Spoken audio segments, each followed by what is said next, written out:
Assalamualaikum student, CHM 402 and we were studying about chemical equilibrium. So today we are going to discuss the solubility product. Okay. So before going to the detail in this topic, we just have a look at the definition of the solubility, what actually solubility is. So basically, there are many definitions of the solubility, but according to this perspective, we will define the solubility as the amount of solute that dissolve in solvent forming a saturated solution at a particular temperature. Remember one thing, that temperature is largely solubility is largely temperature dependent. So whenever we deal with the problem regarding the solubility product or solubility of the solute, so the temperature must be given.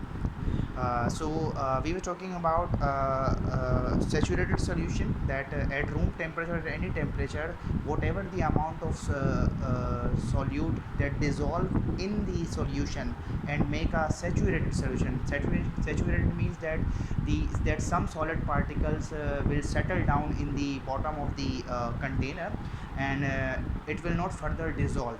And if you want to further dissolve it, we need to apply some source of energy like heat energy, so to make it super saturated solution. So saturated solution, that means that the solution has no more capacity to further dissolve the solute, and some solute particles settle down in the bottom. So this is the solubility product. It is described as that a solid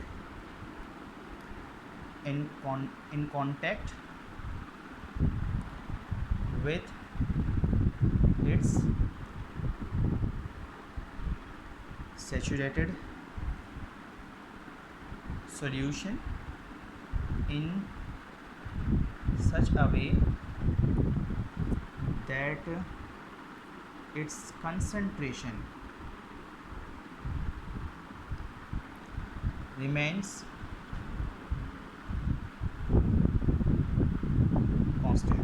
So this is basically the concept of solubility product, that if you are going to make a solution and you add some solute, so at a particular temperature, then after certain time the solute further stop dissolving further in this solution, and its concentration remains constant. Means that अगर मेरे पास एक example हम ले लेते हैं solution की, कि एक सिस्टम है, अब इसमें मैं सॉल्यूट ऐड कर रहा हूँ, लेकिन यहाँ पर मेरे पास कुछ सॉल्यूट जो है वो रिमेनिंग रह गया, और बाकी कुछ जो है वो इस सॉल्यूशन के अंदर मौजूद है, मतलब जो इसके आयन से वो डिस्पर्स हो चुके हैं। ठीक है, अब यहाँ पर क्या होगा कि रिमेंस कांस्टेंट का मतलब ये है कि जितना इसमें से डिज़ोल्व होना था वो सॉल्यूशन में जा चुका, लेकिन कुछ जो है बाकी रह गया। ठीक है, अब यहाँ पर ये हुआ है कि ये जो सैचुरेटेड सॉल्यूशन है ये इन कांटेक्ट है अपने सॉल्यूबल पार्टिकल्स के साथ या आयंस के साथ। ठीक है, तो ये सॉल्युबिलिटी प्रोडक्ट कहलाता है। एक और डेफिनेशन है सॉल्युबिलिटी प्रोडक्ट की, that is the product of ionic concentration of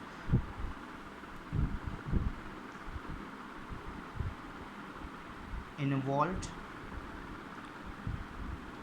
in solubility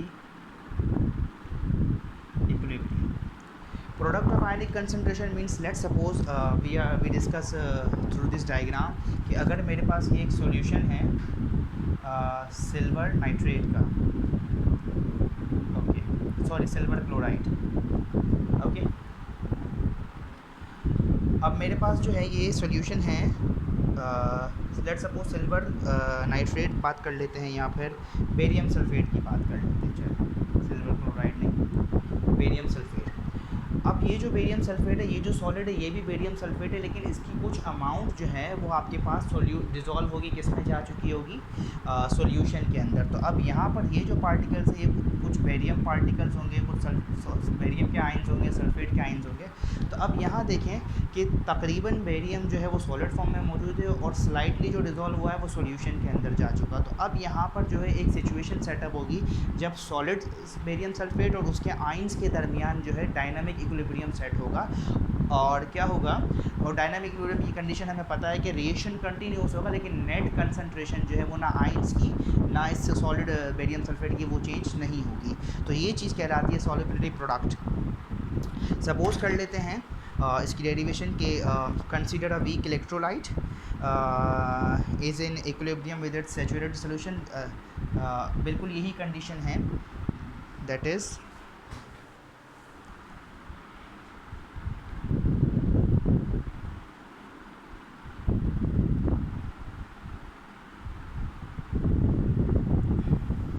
हम एक वीक इलेक्ट्रोलाइट कंसीडर कर रहे हैं, consider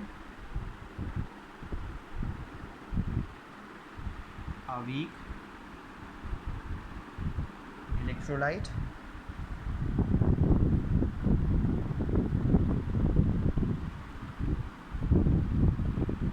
is in equilibrium with its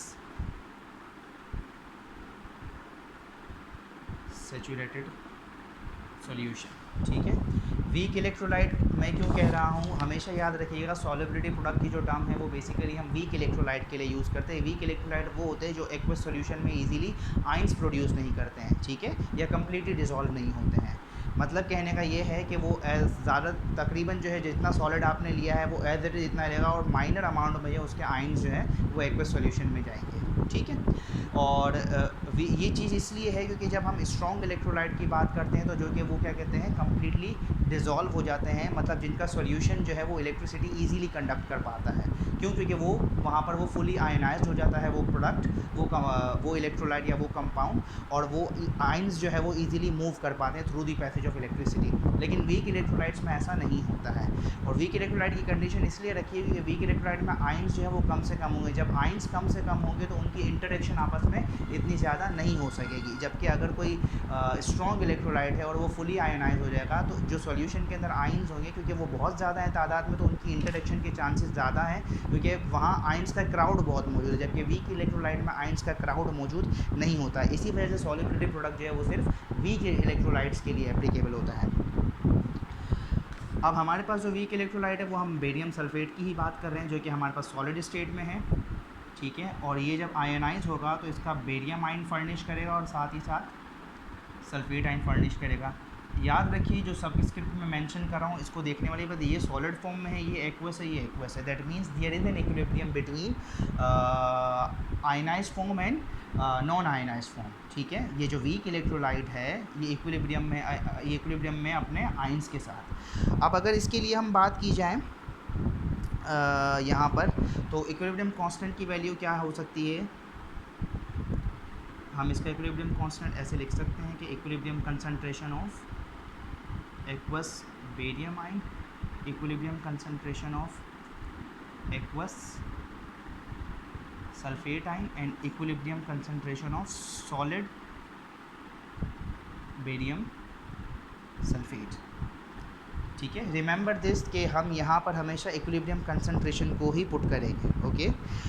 अब यहाँ पे मैं ये कह रहा हूँ कि ये जो चीज़ है ये क्या है, प्योर सॉलिड की फॉर्म में मौजूद है। याद रखिएगा हमने पहले भी ये पढ़ा था कि इक्विलिब्रियम केसेस को जब भी हम डिस्कस कर रहे होते हैं तो प्योर सॉलिड और प्योर लिक्विड की कंसंट्रेशन जो है वो चेंज नहीं हो रही होती है, वो रिमेंस कांस्टेंट रहती है।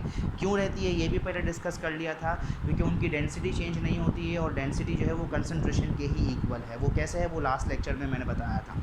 तो अब यह क्या है कि ये भी कांस्टेंट है, ये चेंज नहीं होगी, तो हम क्या कर रहे हैं कि दो कांस्टेंट को मल्टीप्लाई कर देते हैं, क्योंकि ये रिमेन कांस्टेंट है क्योंकि ये प्योर सॉलिड है, ठीक है। अब जब इन दोनों को मल्टीप्लाई किया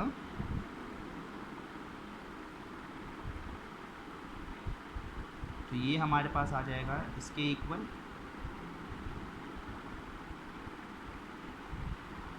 ये इक्विलिब्रियम कंसंट्रेशन की है, ओके। अब क्योंकि जब ये दो कांस्टेंट मल्टीप्लाई हो रहे हैं तो हमेशा जब भी दो कांस्टेंट मल्टीप्लाई हो तो एक नया कांस्टेंट होता है जिसको हम कह रहे हैं KSP, और ये बराबर हो जाएगा product of ionic concentration of that weak electrolyte, ठीक है। ये जो KSP है ये आपके पास कहलाता है सॉल्युबिलिटी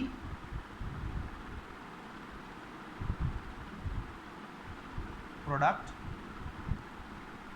कांस्टेंट। ओके, तो यहाँ से ये जो हमने डेफिनेशन पढ़ी थी, the product of ionic concentration involve in solubility equilibrium. Solubility equilibrium भी क्या चीज़ है, वही सेम चीज़ है कि कोई भी वीक इलेक्ट्रोलाइट अपने आयंस के साथ जब किसी सॉल्यूशन के अंदर अपने आयंस के साथ डायनामिक इक्विलिब्रियम की सिचुएशन में होता है, तो वहाँ जो इक्विलिब्रियम इस्टेब्लिश होगा वो सॉलिबिलिटी इक्विलिब्रियम होगा। मतलब ये है कि वीक इलेक्ट्रोलाइट कितना डिसोसिएट हो के सॉल्यूशन में गया है, ठीक है। और अगर इसी तरह किसी वीक इलेक्ट्रोलाइट की सॉलिबिलिटी अगर गिवन हो, तो वो सॉलिबिलिटी बेसिकली डायरेक्टली किसकी कंसंट्रेशन होगी, इक्विलिब्रियम कंसंट्रेशन होगी उसके आयंस की। हम आगे इसके न्यूमेरिकल करने वाले हैं तो वहाँ अंदाज़ा हो जाएगा। रिमेंबर वन थिंग, ये जो KSP है ये हाईली टेम्परेचर डिपेंडेंट होता है, क्योंकि किस पे डिपेंड कर रहा है, सॉलिबिलिटी ऑफ वीक इलेक्ट्रोलाइट पे। और क्योंकि सॉलिबिलिटी जो है वो टेम्परेचर डिपेंडेंट है, इसी वजह से इनडायरेक्टली सॉलिबिलिटी प्रोडक्ट भी जो है वो टेम्परेचर डिपेंडेंट है। अगर टेम्परेचर चेंज हो जाएगा तो सॉलिबिलिटी चेंज हो जाएगी। जब सॉलिबिलिटी चेंज होगी तो जाहिर सी बात है आयंस की कंसंट्रेशन सैचुरेटेड सॉल्यूशन के अंदर चेंज हो जाएगी, जिसकी वजह से सॉलिबिलिटी प्रोडक्ट की भी वैल्यू चेंज हो जाएगी। तो हमेशा सॉलिबिलिटी प्रोडक्ट की वैल्यू जो है एट अ पर्टिकुलर टेम्परेचर जो है वो डिनोट की जाती है या नोट की जाती है। Okay, now let's have some application और कैलकुलेशन फॉर दिस।